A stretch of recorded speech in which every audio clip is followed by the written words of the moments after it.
Asthma is a strange thing. It can affect anyone of any age at any time. I've seen young children, I've seen old people, never suffered ever, and then all of a sudden one day they have difficulty breathing, they go off to their doctor and they get diagnosed as an asthmatic.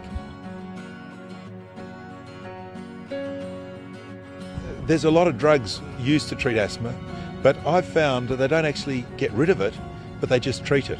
But while you're on your medication, there's many things that we can do naturally to maybe assist.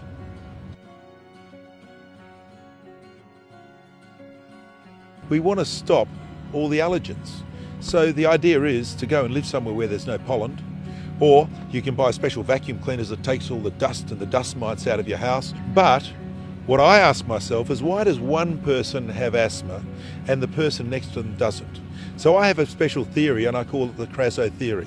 Now, if you're eating protein and you don't digest your protein effectively, undigested protein can give mucus, and that mucus has to get out of your body. So if it goes to your area of weakness, if your weakness happens to be the lungs, the mucus goes to your lungs, it congests, it coats, it lines, and it stops breathing.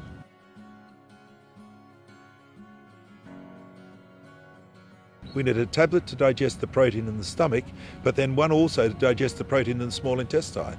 If we digest our protein better, then we produce less mucus and we have less problem.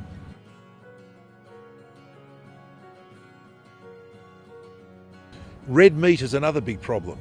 So when I stop my patients with asthma on red meat and dairy product, I normally always get an improvement. Now, this doesn't cure the problem, but they're remarkably improved. The only reason we don't eat red meat if we have asthma is that it's the hardest protein to digest. Now, all proteins are hard to digest. You've got fish and chicken, etc., but red meat is the worst. So I allow my patients to eat everything except red meat and except dairy product.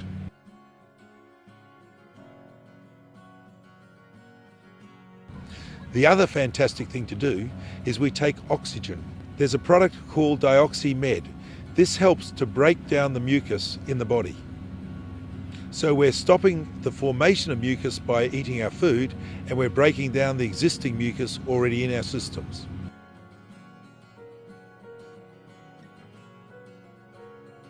Now, stress is the next problem, because so many of us today have stress. Now, when we have stress, what do? We just pump acid into our stomach. The acid eats up the enzymes don't digest the protein, undigested protein gives mucus, and whammo, you got your problem. So we need to treat the stress. There's so many things today to help us to treat stress. You can buy from the pharmacy a fantastic multivitamin and mineral anti-stress tablet. It'll help. You can go to yoga, tai chi, etc., meditation. That eases out the stress.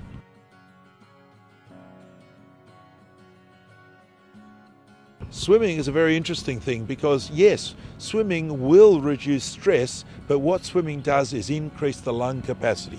Now, I've personally met lots of world champion swimmers who say to me when they were a child, they were a chronic asthmatic. Now I see them swimming for Australia, they don't suffer asthma at all. So obviously, if you've got a child or if you suffer with asthma, get into a pool, do some swimming, increase your lung capacity, and that will assist your asthma.